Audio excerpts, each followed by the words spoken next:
Eh bien, salut. Aujourd'hui, on va réaliser un oral qui est tombé à Polytechnique et qui se propose de démontrer le théorème de Korovkin, qui a entre autres comme conséquence le fameux théorème de Stone-Weierstrass. Ce théorème, il énonce donc que si on pose E, l'espace des fonctions continues de 0,1 dans R, et qu'on pose les E indices K en haut, c'est plus commode, en tout cas en analyse fonctionnelle, de poser des bases avec les indices en haut, parce que quand on va prendre des suites, on mettra l'indice en bas. Mais vous inquiétez pas, prenez juste cette notation pour une notation. Si on pose les EK, donc les fonctions continues, qui à x associent x puissance k, donc qui sont dans E, donc qui sont définis sur 0,1. Donc entre autres, c'est une base de l'espace des polynômes sur 0,1. Et donc si on prend une suite d'applications linéaires dans E qui sont positives, donc on appelle ça des opérateurs, les applications linéaires. Si on a que un de EK converge uniformément vers EK, donc pour k 0, 1 ou 2, donc dans E muni de la norme infinie, évidemment c'est la convergence uniforme, et bien le théorème de Korovkin nous dit que pour tout f dans E, eh bien on a que un de f converge uniformément vers f. Et donc, pour ceux qui ne le savent pas, je vais rappeler la définition d'un opérateur positif.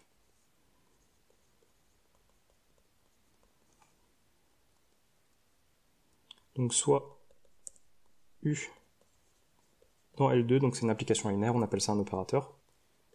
U est dit positif.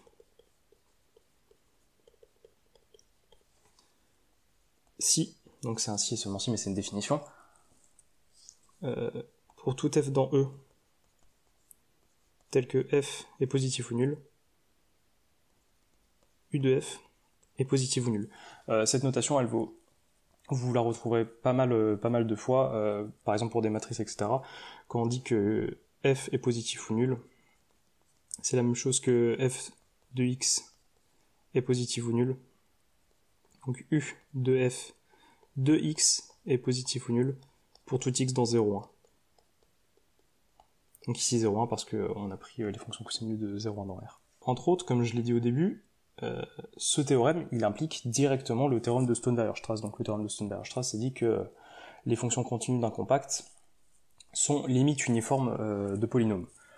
Pourquoi il l'implique ? Eh bien, si on suppose que le théorème de Korovkin est vrai, eh bien, si vous connaissez un peu la preuve de Bernstein, donc la preuve classique pour le théorème de Stone-Weierstrass, qui utilise les polynômes de son propre nom, eh bien en fait, si on pose donc Bn des opérateurs positifs sur E, tels que eh bien Bn de f, c'est la somme pour k allant de 0 à n, des k parmi n, f de k sur n, donc comme les polynômes de Bernstein, en fait c'est exactement ça, x puissance k, 1 moins x puissance n moins k, et bien en fait c'est des opérateurs positifs, et on a, je vais vous le laisser en exercice, c'est pas vraiment très compliqué de le montrer, que Bn de k converge uniformément vers k pour k égale 0, 1, 2. Ce qui implique directement le théorème de Stone-Weierstrass. Parce que comme vous l'aurez compris, eh bien, Bn de f c'est un polynôme, f c'est une fonction continue de 0,1 dans R, donc Bn de f par le théorème de Korovkin converge uniformément vers f, donc f est limite uniforme de polynôme. Donc ça implique Stone-Weierstrass. Donc vous voyez qu'en fait vraiment c'est quasi direct, pour peu qu'on ait l'idée de poser Bn de f, mais on aurait pu prendre n'importe quelle autre suite d'opérateurs positifs qui nous donnerait des polynômes, et bien ça aurait impliqué Stone-Weierstrass. Mais là on prend les polynômes de Bernstein parce que c'est quand même quelque chose d'assez connu.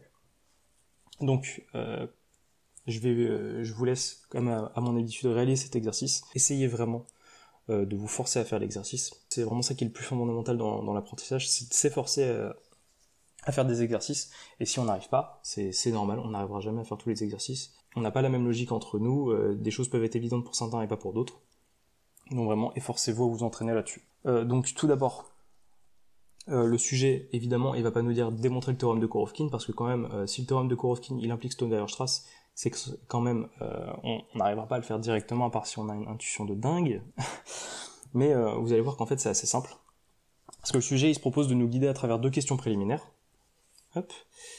Donc la première question, ça va être de démontrer que pour tout opérateur de E, donc qui est positif, donc je vais le noter comme ça, un opérateur positif, et bien en fait tout opérateur positif, eh bien il est continu. Ça, c'est un résultat classique d'analyse fonctionnelle. Et la deuxième question, ça va être de montrer que si on prend f dans E, et qu'on fixe epsilon positif, eh bien on va démontrer l'existence d'une constante C strictement positive, telle qu'en fait, pour tout xy dans 0,1, on a que l'écart entre f de x et f de y est majoré par epsilon plus c fois x moins y au carré. Donc ça n'a pas l'air très compliqué ces questions, et en fait, vraiment, elles sont pas très compliquées fondamentalement. Et avec ceci, on est censé pouvoir démontrer directement le théorème de Korovkin. Donc vous voyez qu'en vrai, il n'est pas vraiment très compliqué à démontrer. Bref, encore une fois, essayez de faire l'exercice, et revenez à la correction quand vous avez essayé. Si vous avez réussi, tant mieux. Comparez à ce que vous avez fait avec la correction que je vais faire. Et si vous n'avez pas réussi, bah tant pis, en tout cas, vous avez travaillé, et c'est vraiment ça le plus important. Donc la première chose à remarquer, c'est que si on prend donc, U un opérateur positif de E, eh bien, pour tout fg dans le carré, eh bien si on associe, donc je le rappelle, cette notation c'est juste pour dire que toutes les images de f sont majorées par les images de g, en tout cas sur 0,1, parce que c'est défini sur 0,1, eh bien ça implique que U de f est inférieur ou égal à U de g. Donc entre autres, U conserve les inégalités, ce qui va vraiment être utile pour la suite. Pourquoi ? Eh bien ça se voit assez directement. Si f est majoré par g pour toutes ces images, eh bien on peut écrire que g moins f est positif ou nul, et donc U de g moins f est positif ou nul par la positivité de g, ce qui est la même chose que dire que U de g majore U de f, ce qui est exactement ce qu'on voulait. Et donc en particulier, ça peut être utile pour la suite, on peut dire que pour tout f dans E, eh bien la valeur absolue de U de f, donc encore une fois, les images, je vais pas revenir là-dessus, sont majorées par U de la valeur absolue de f. Et donc entre autres, ce qu'on peut écrire, qui est assez tautologique en fait, mais ça va être utile quand même pour la suite, on a que pour tout f dans E, eh bien tautologiquement, hein, c'est vraiment ça. Pourquoi ? Bah, c'est assez évident, donc E0, c'est la fonction constante égale à 1, bah évidemment que évidemment que les images de f vont être majorées par sa norme infinie, et vont être minorées par moins sa norme infinie. Mais entre autres, ceci, ça nous dit que si on applique U à f et qu'on prend la valeur absolue, eh bien ça nous dit que la valeur absolue de U de f eh bien, est majorée par la norme infinie de f fois U de E0. Donc on peut prendre la norme infinie de chaque côté. Et pourquoi on a pu faire ça ? Eh bien parce qu'on a montré que U conserve les inégalités. C'est pour ça qu'en fait ceci, comme je l'ai dit, c'était tautologique, mais c'est quand même important de le dire parce qu'il faut le justifier. Et donc ceci, ça nous dit que la norme infinie de U de f eh bien, est majorée par la norme infinie de f fois la norme infinie de U de E0. Hop. Et donc ceci, ça nous dit quoi ? En fait, ça nous dit que U est continu. Pourquoi ? Parce que ça nous dit que notre opérateur linéaire, eh bien, il est lipschitsien. Il est lipschitsien de rapport norme infinie de U de E0. Et bien, a fortiori, il est continu. Si vous connaissez votre cours, je ne vais pas le rappeler. Une application linéaire qui est bornée pour la norme de l'espace sur lequel on considère, eh bien, elle est continue. Ceci, ça implique que U est continu.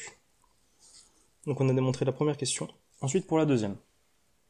Eh bien, quand on nous demande de montrer souvent une inégalité avec des epsilon sur des fonctions continues, sur des compacts en tout cas, ça nous fait penser, ça devrait nous faire penser, ça devrait vous faire penser directement au théorème de Hein, donc sur l'uniforme continuité d'une fonction qui est continue sur un compact.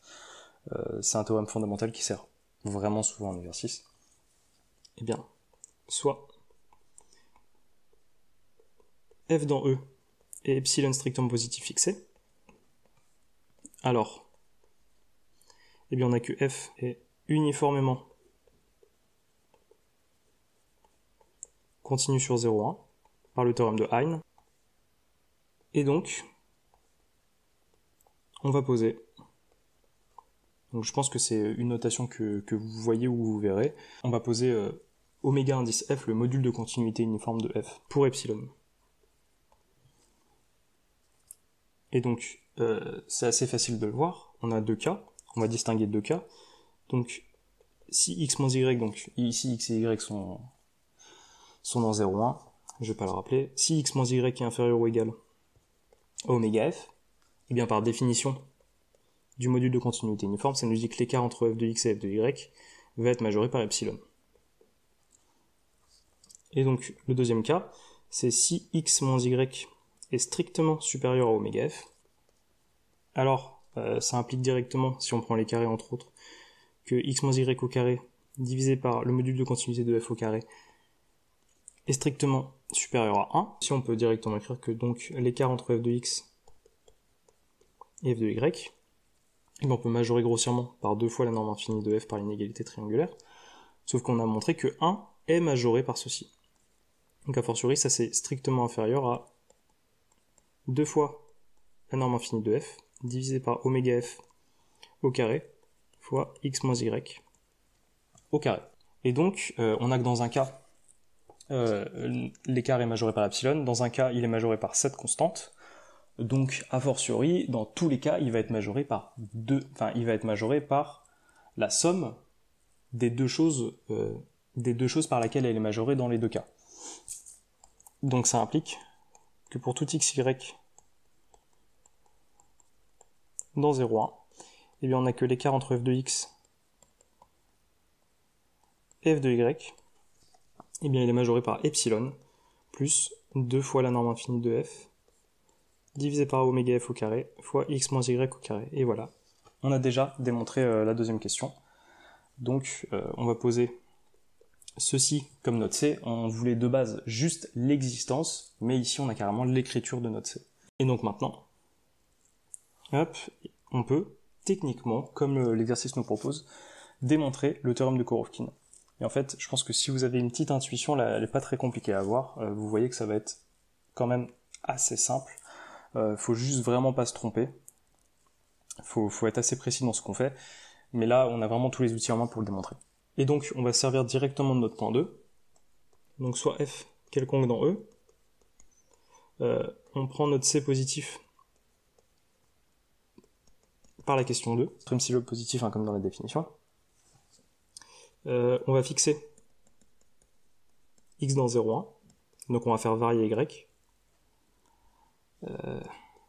Alors, donc je vous le rappelle dans les hypothèses, on a une suite UN d'opérateurs positifs sur E. Et donc, ce qu'on peut faire, c'est qu'on peut, à notre inégalité précédente, celle-ci, on peut appliquer UN, car UN, entre autres, comme on l'a montré, conserve les inégalités, et il peut y avoir des passages à valeur absolue, il n'y a vraiment aucun problème là-dessus. Donc, on peut appliquer UN à donc cette inégalité, f de x moins f de y inférieur ou égal à epsilon c fois x carré moins 2xy plus y carré, donc j'ai juste développé le carré. Et donc ceci, en termes de fonction, on peut le réécrire en termes de fonction, c'est la même chose que écrire que la valeur absolue de f moins f de x e0, et bien majoré par epsilon e0, donc encore c'est les images, je vais pas le répéter, j'ai dit que je le répéterai pas mais je le répète, je préfère quand même être bien précis pour pas avoir des commentaires là-dessus, et bien c'est majoré par epsilon e0, hop, le 0 va plutôt en haut, epsilon e0 plus c fois e2 moins 2xe1 plus x carré e0. Donc vous l'aurez compris, où on prend la variable y, où on a fixé x, et donc, si on applique UN à tout ça, ça implique que donc, la valeur absolue de UN de f en y, moins f de x fois UN de 0 en y, et bien tout ceci c'est majoré par epsilon, UN de 0 en y, plus c, fois, ça va être un peu long à écrire, UN de E2 en y, moins 2x UN de 1 en y, plus x carré un de 0 en y. Donc ceci pour tout y dans 0,1. Et donc ce qu'on peut faire à ce moment-ci, c'est qu'on peut poser y qui est égal à x et appliquer l'inégalité triangulaire. Donc ça nous implique que on a que la valeur absolue de un de f en x moins f de x. Eh bien ceci c'est majoré par la valeur absolue de un de f en x moins f de x fois un de 0 en x plus la valeur absolue de f de x fois la valeur absolue de un de 0 en x moins 1. Je me suis trompé ici, c'est pas une implication. On en déduit directement ça à partir de ça par une inégalité triangulaire. Je voulais pas vous perdre. Hein. Là, j'essaie vraiment de faire le plus précis possible. En tout cas, par rapport à notre inégalité précédente qui est ici, on pose y qui est égal à x, et donc ce qu'on peut faire, c'est qu'on peut majorer notre terme ici. On a remplacé y par x par epsilon un de 0 en x plus c fois un de 2 en x moins 2 un de e1 en x plus x carré fois un de 0 en x. Et donc, comme je vous le rappelle par hypothèse, eh bien on a que ceci, ça converge uniformément quand n tend vers plus l'infini, vers epsilon de 0 de x plus c fois e2 de x moins 2x e1 de x plus x carré e0 de x. Bon, j'ai encore oublié les indices en haut, mais vous avez compris. Ce qui en fait, si on regarde bien, ici ça nous donne du x carré, ici plus x carré, et ici moins 2x fois x carré. Donc de ceci, ça dégage, et ça nous donne epsilon fois e0 de x, sauf que ici e0 c'est la fonction qui est constante égale à 1 sur 0,1, donc ça nous donne epsilon. En outre, comme f est borné, car c'est une application continue sur un compact par le théorème des bornes atteintes, elle est bornée, et bien on a que la valeur absolue de f de x, donc le deuxième terme qui nous reste, fois la valeur absolue de un de 0 en x moins 1, et bien ça converge uniformément, quand n tend à plus infini, vers 0. A fortiori parce que ceci, on peut le majorer par la norme infinie de f, et ceci, ça va bien converger vers 1 par les hypothèses du théorème. Et donc, si on veut le réécrire un peu plus, on va dire, par la caractérisation séquentielle de la limite, ça implique qu'il existe grand N, dans grand N, tel que pour tout petit n supérieur ou égal à grand N, et bien on a que la valeur absolue de un de f en x moins f de x est majorée par 2 epsilon. Ici parce que ça tend vers 0, ici ça va tendre vers 0, donc on peut majorer tous les deux par epsilon. Au pire on aurait pris epsilon sur 2, voilà, on l'appelle eta 2 epsilon, on a que eta est strictement positif, il dépend de epsilon, mais ça va aussi tendre vers, on peut aussi faire tendre vers 0, il n'y a pas de souci là-dessus. En bref, on a démontré le théorème de Korovkin. Donc vous voyez qu'en fait, c'était vraiment pas très compliqué, faut juste pas se tromper. Il y a beaucoup d'indices, etc. Mais vous voyez qu'en fait, c'est assez naturel. La façon dont on procède est assez naturelle. C'est-à-dire qu'en fait, on fait vraiment apparaître ce qu'on veut. C'est-à-dire que ici, entre guillemets, on fait un plus 1 moins 1, c'est-à-dire qu'on rajoute f de x, un de 0 en x, et on le retire. On fait une inégalité triangulaire, donc ce qui est assez, entre guillemets, commun à faire. Souvent, quand on veut des inégalités avec l'inégalité triangulaire, on fait un plus 1 moins 1, et on majore brutalement, c'est exactement ce qu'on a fait. Puis on obtient deux termes qu'on doit majorer pour montrer que ça tend bien vers 0, et ça se passe relativement bien, assez aisément. Et en fait, vous voyez que grâce à ceci, on a démontré assez facilement le théorème. Et donc, je vais remonter en haut. Je vais faire, comme à mon habitude, une rétrospective. Pourquoi cet exo je le trouve intéressant? Déjà, je le trouve important, parce que pour ceux qui continueront les maths après la prépa ou après la L2, L3, savoir manipuler les opérateurs linéaires continus, ça fait vraiment partie de la quasi-totalité en fait d'un cours d'analyse fonctionnelle. Très clairement, pour ceux qui le verront, le théorème spectral pour les opérateurs auto-adjoints compacts, la théorie de Fredholm, en passant par les distributions, Pour ceux qui se destinent à faire un tant soit peu d'analyse, ce genre de questions et ces exercices, ils doivent être extrêmement bien compris. Faut savoir que par ailleurs, un opérateur positif sur un espace de Hilbert, eh bien il est auto-adjoint. Donc ça donne une utilité à étudier les opérateurs positifs ou les opérateurs auto-adjoints, et on voit ici que juste à manipuler des opérateurs positifs sur des espaces assez simples, ça nous permet de démontrer quand même de gros théorèmes, parce que le théorème de Stone-Weierstrass, c'est pas un petit théorème quand même, c'est un théorème assez puissant d'analyse, qui nous permet entre autres de démonter pas mal d'exos. Et en tout cas, c'est un théorème qui est qui est vraiment utile en la pratique, comme le théorème de Hein, souvent on s'en sert en fait. Pour un petit point culture, pour ceux qui ne l'ont pas encore fait, eh bien, un cours, on va dire, allez, peut-être fin L3, M1, ça dépend quand vous le faites, d'analyse fonctionnelle, ça repose essentiellement sur regarder le spectre et les valeurs propres d'opérateurs linéaires sur des espaces de Banach ou des espaces de Hilbert. Souvent, ça va être des espaces de Hilbert parce qu'on peut considérer l'adjoint. L'adjoint dans un espace de Banach, c'est quelque chose d'un peu plus bizarre. Souvent, quand on va manipuler dans un espace de Banach, ça va plus être l'opérateur transposé, qui lui, par contre, est un peu plus, bon, c'est pas très compliqué non plus, mais c'est un peu plus difficile à manipuler qu'un opérateur adjoint, car un opérateur adjoint, on peut se servir du produit scalaire, qui est quand même beaucoup plus commode à manipuler avec un espace de Hilbert. Et sur un espace de Hilbert, on a le théorème de représentation de Ries, qui nous permet d'avoir un peu plus de liberté. Mais en tout cas, on regarde le spectre et les valeurs propres, donc il faut savoir que le spectre et les valeurs propres, c'est pas la même chose pour des opérateurs linéaires, mais c'est à peu près la même idée que les matrices, c'est-à-dire qu'on regarde un opérateur U, et on va regarder U moins lambda fois l'identité sur E, et on va regarder à quel moment c'est injectif, à quel moment c'est pas injectif, à quel moment c'est pas surjectif, à quel moment c'est pas les deux, et donc on va pouvoir définir ce qu'on appelle le spectre, entre le spectre ponctuel et le spectre résiduel, entre deux parties, qui est l'union de ces deux, et on va définir les valeurs propres, donc je sais plus si c'est le spectre résiduel ou le spectre ponctuel, à mon avis c'est le spectre résiduel qu'on appelle les valeurs propres.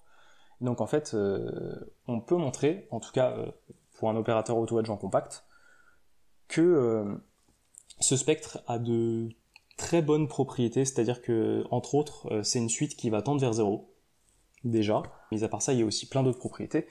Mais par la théorie de Fredholm, ça va nous permettre de décomposer notre opérateur, qui va permettre de pouvoir résoudre des équations faisant intervenir cet opérateur. Et en tout cas, entre guillemets, par exemple, on peut l'utiliser pour résoudre des équations intégrales. Parce que, évidemment, dans certains cas, même dans la plupart, déjà, un opérateur intégral, il peut être continu.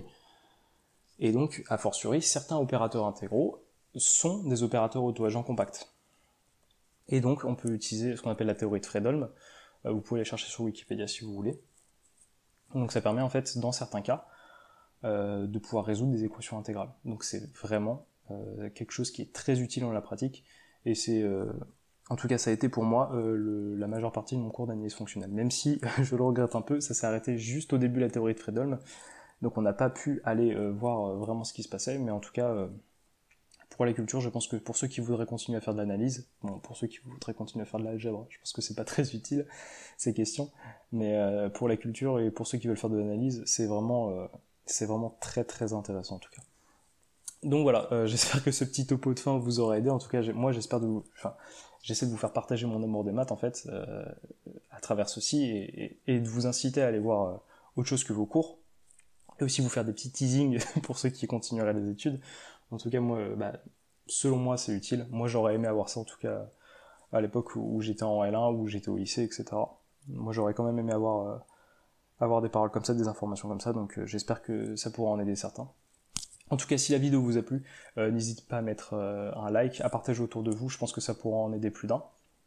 À mettre des commentaires si vous avez des choses que vous n'avez pas très bien compris, ou peut-être une autre résolution un peu plus technique, ou un peu plus simple, ou votre résolution juste à votre manière de l'exercice. Ça pourra toujours être sympa de comparer et de voir comment les gens pensent. C'est quand même super important quand on est mathématicien et quand on fait des maths, de comparer nos résultats et de comparer ce qu'on fait pour en fait comprendre plusieurs points de vue et mieux comprendre l'exercice et les notions qu'on aborde en soi. Et donc voilà, c'était tout pour moi. On se retrouve à la prochaine dans une future vidéo. Salut.